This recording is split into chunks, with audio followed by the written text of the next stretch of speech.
Justement, le principe, c'est de briser un petit peu le côté un peu anguleux, tu vois, le côté un peu artificiel. Parce que si l'objectif, c'était de briser ta fausse pierre, je dis pas. Sauf que là, en l'occurrence, tu vois, on a l'impression que ça ressemble plus à des coups de brosse qu'à un effet vraiment voulu.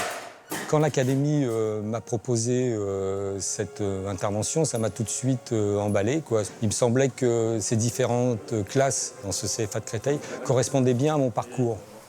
Je m'appelle Valentine, j'ai 23 ans et plus tard, j'aimerais beaucoup être peintre décorateur.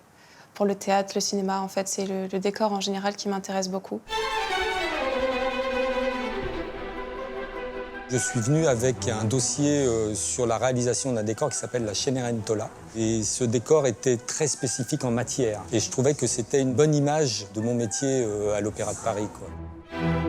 Ça, c'est la maquette du mur que vous venez de voir en grand. En général, ça vous prend combien de temps pour faire une maquette à taille réelle? D'une manière générale, il faut 2 à 3 mois et entre 10 et 15 personnes, quoi. Le plaisir, c'est de chercher, quoi. C'est de chercher comment on va faire tel ou tel effet, avec quelle matière. Et j'utilise des matériaux qui sont pas loin des matériaux que vous utilisez vous-même. Des enduits, j'utilise vos outils. Hein. Pour faire tout ça, vous avez des budgets imposés ou... Ah bah bien sûr, oui, oui. Alors, un budget à l'Opéra de Paris, ça peut aller de 300 000 € à 800 000 €. Et ça, ce n'est que pour la réalisation du décor. Il faut être passionné, il faut avoir envie de faire les choses et se battre pour les faire. Il ne faut pas s'arrêter, il faut enchaîner, et là, ça se développe. Je me devais de leur transmettre quelque chose. Moi, ça me fait plaisir de leur transmettre quelque chose. Alors, je ne sais pas si je suis fait pour ça, mais j'ai envie, en tout cas, de leur transmettre le plaisir que moi j'ai eu à passer toutes ces années au sein de l'opéra à travailler, quoi. Il a dit de rester motivé et de croire en soi. Et c'est quelque chose qui m'a beaucoup plu et qui m'a fait tilt. Et voilà, je reviens, je remets les bras le long du corps. On va continuer un peu comme ça des étirements. On a fait des étirements, on a appris à bien se positionner. Dans notre société, on n'est pas habitué à utiliser notre corps, à être vraiment à l'aise. Et je trouve que c'est un très bon exercice. On ne fait pas assez ça en cours, on devrait plus le faire. Il y a une sorte de lien qui se crée entre nous, juste avec des gestes et des bruits.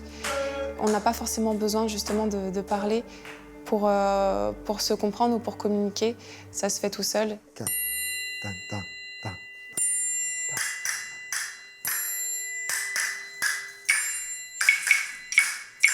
La percussion, c'est plutôt étranger pour moi et j'avoue que j'étais vraiment pas du tout à l'aise au départ. Passez bien le relais entre vous. À toi, Jean-Pascal.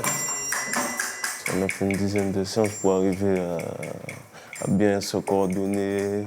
Parce que franchement, au début, c'était pas du tout ça. Moi, franchement, je trouve que c'est un très bon résultat. Au final, ça a donné un superbe truc.